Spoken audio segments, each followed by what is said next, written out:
Okay, this is Am Malala, the girl who stood up for education and was shot by the Taliban, Chapter 3. So I apologise, the resolution's not perfect, but I'm hoping that as I write you'll be able to see where you should be annotating as we read along. And before we begin, I guess this is it's been a little while since I've read the book, so if I sound like I don't know what I'm talking about, it's probably because I don't right off the bat. So if you look in the left side of the screen, obviously you can see this is the annotation guide that goes with this book, or at least the one that I've created. You could use your own, of course. And just keep in mind as we read, the reason that I've got that there is because that's what I will be referring to, and you could as well. If you want more details on any of those things, the annotation guide is part of this playlist and you can find it somewhere in there as well. Okay, so we're going to start off with my mother started school when she was six and stopped the same term. So that's of course just going back to education, which is a massive feature of the story. Then there seems no point in going to school just to end up cooking, cleaning and bringing up children. So one day she sold her books for 9 annas, spent the money on boiled sweets and never went back. So these gender roles, should probably have a symbol for that, something, I don't know, man and a woman. A little symbol maybe would be an easier way, because we're going to be doing a fair bit of writing like that, because gender roles comes up all the time throughout the story.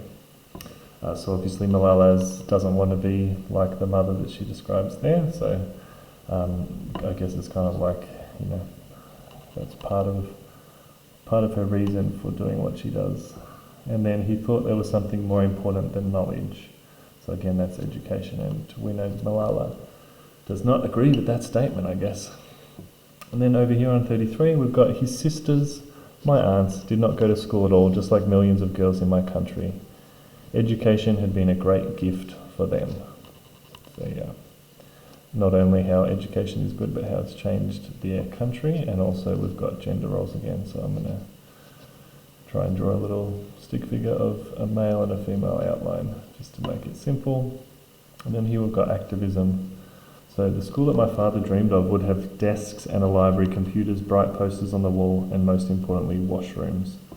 And you might not necessarily realise straight away, but washrooms are most important for girls, female students, because in less developed countries, often if you don't have like proper sanitation and toilets, then it is the women that are most at risk if they have to go to the toilet outside, essentially, because they're more prone to being raped, sadly, is the truth of the world.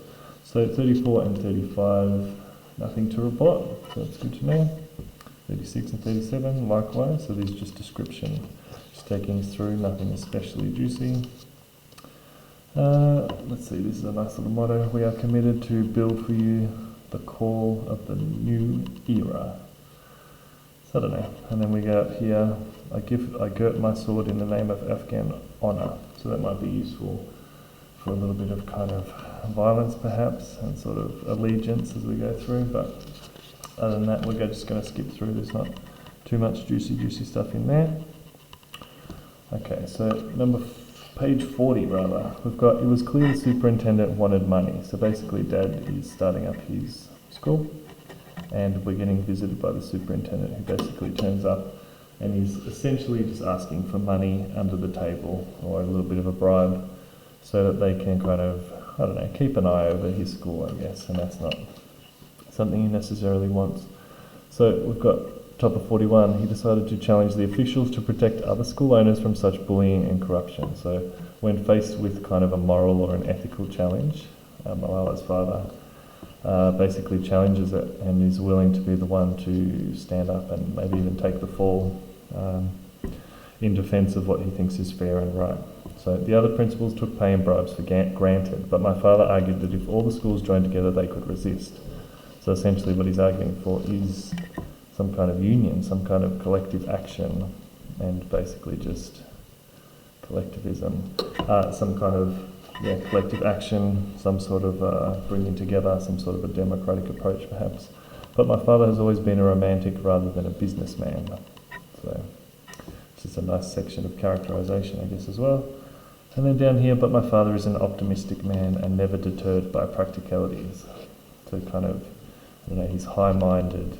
So if you want to annotate that for characterization, when you come to write about Malala's father, that might be really useful, these little bits here about her father the poet and her father the speaker and all those kind of things. Alright, then we've got page 42. At that time I was unhappy with my family, but later I was grateful as it made me more independent. We just knew my father didn't want us there, said my father. At that time I was unhappy with my family, but later I was grateful as it made me more independent. So, it's gender roles again. So, different expectations for Malala compared to her mother from the previous generation as well. So my father consulted my mother on everything. So again, she's I've got here love and support, which I should probably finally be using my highlighters for. But, so, I mean, a big part of it, I guess, is that the way that she sees a different way for gender roles is the way that her mother and father interact and love one another. And then we've got gender roles, so I've got a slightly different colour green, but you could sort of do some kind of a split colour there. And then, as I said, I should finally start highlighting as well. Gender roles is over there also. And then let's keep going. So there's lots of juicy stuff in here. Ziauddin was a family man and they were unusually close. While most of us can't live with our wives, he couldn't live without his. So this is again a contrast between Pashtun culture, or at least their description of it. We won't take it as gospel that what they believe is accurate necessarily, but that's a really nice comparison. So Ziauddin was a family man. They were unusually close. Most can't live with them, but he can't live without them. So again, that's kind of I guess you could maybe even use that as characterization if you're going to write about the relationship especially.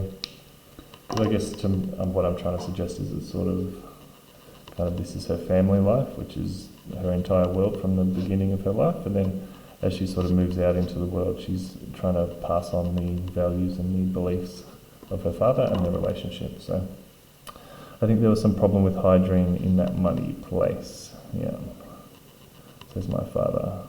I assumed women could give birth without going to hospital as my mother and sister had in a village. My mother gave birth to 10 children in that way.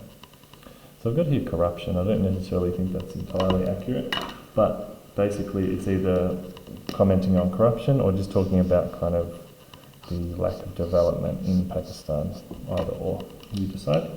You probably have a better idea than me at coming at this a little bit from a distance. So my father would make him good tea and offer him biscuits in the hope that would keep him satisfied. So, what can we say? So they kind of want, they're like, okay, what is owed to us, it's time to sort of give it back.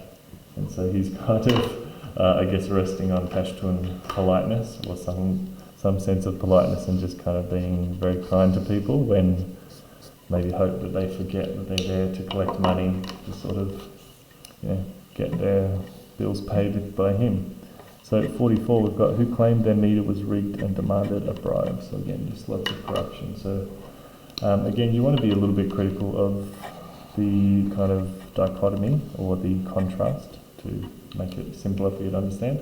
The contrast between Pashtun culture and sort of her family and the constant discussion of corruption. So you have to keep in mind sort of Malala's relatively young age at this point. So she, I guess a lot of what we're reading is maybe not necessarily directly her own, thinking on the world, but rather just repeating what her father has kind of taught her about the world. So always be a little bit critical of the author, and whether this is entirely accurate or not is very much up to you to decide as you read. But she's definitely setting up the kind of Pakistan is, not the most above board place, but within her home, everything is more or less perfect.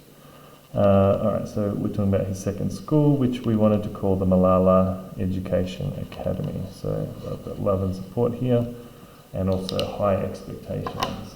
So, obviously, if you're going to name a school after your child, that probably would rank pretty high in terms of expectations that you have for them to be successful.